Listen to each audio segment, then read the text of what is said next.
Hey everyone, this is Karen Waksman, founder of Retail MBA. Today we're going to be talking about selling your product to West Elm.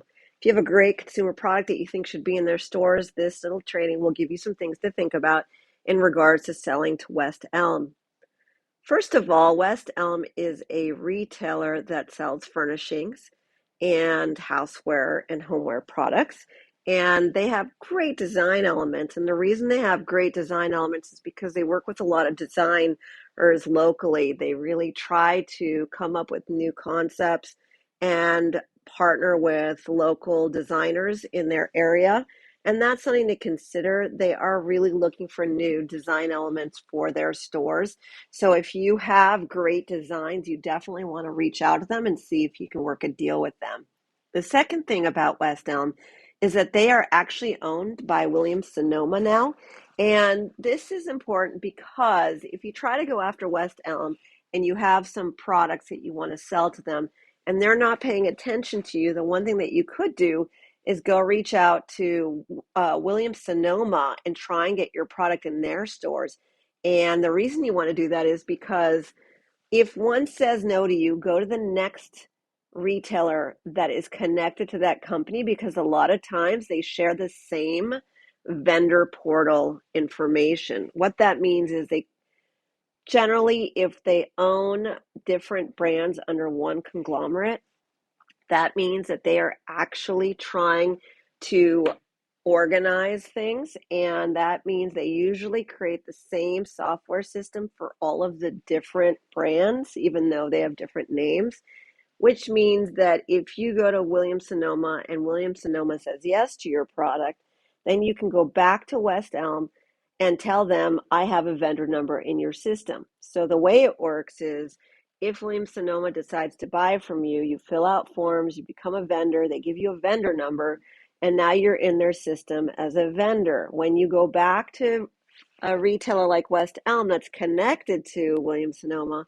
then you can just say, I'm already in your system as a vendor. It's a trick that a lot of people use who are sales professionals because they know that they usually tend to share the same systems. Why this matters is because buyers who work at big companies tend to not always want to fill out paperwork for new vendors. Maybe they don't really believe in your product. Maybe you're not big enough. Whatever it is, you just need somebody to say yes to you. Once they say yes to you, you could conceivably go back into the vendor world and generate revenue from them. What that ultimately means is that West Elm could conceivably be most interested in your product if you're already selling to Williams-Sonoma, because the buyer doesn't have to fill out extra paperwork or do anything because you're already in their system. And that's what excites sometimes these buyers. And we're always looking for new angles. The final thing I'll say about selling to West Elm is that they are a small chain, but they're very mighty. A lot of times people think that just because they don't own that many stores, they're not going to make a lot of money.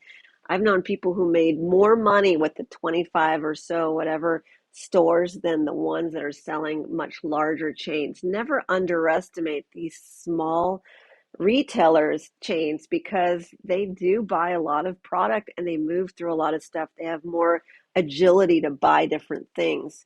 Also, if you are not sure whether or not your product would fit in that store, definitely go take a look at it because they sell all sorts of interesting gift items, all sorts of accessories to the house.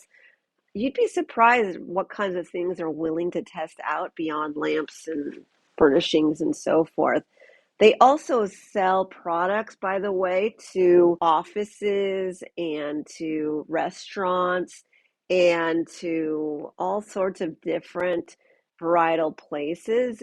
So some of their business is business to business because people are coming in there to furnish their offices and so forth. So if your product is great for, say, either a restaurant or an office or something like that, West Elm actually has done a lot of work with those categories, and that could be something that they'd be interested in. They call it West Elm Trade. It might change over the time, but essentially they work with different trade industries. So again, some of the work I do is just go do your due diligence and find out what's in stores. If you actually want to know how to approach, pitch, and sell them, the words to use and all the things that you need to know about going after them, definitely take a look at our Retail MBA training system. And that includes coaching, or come to one of our live events or do one of our master classes. We explain the specifics of how to pitch retailers for the fraction of a cost and time it would take for you to figure it out on your own. And we would love to help you. All the links for that is listed below, or go to retailmba.com and take a look at some of our absolutely amazing free content. This is Karen Waksman, founder of Retail MBA. Hope this helped. Thanks so much.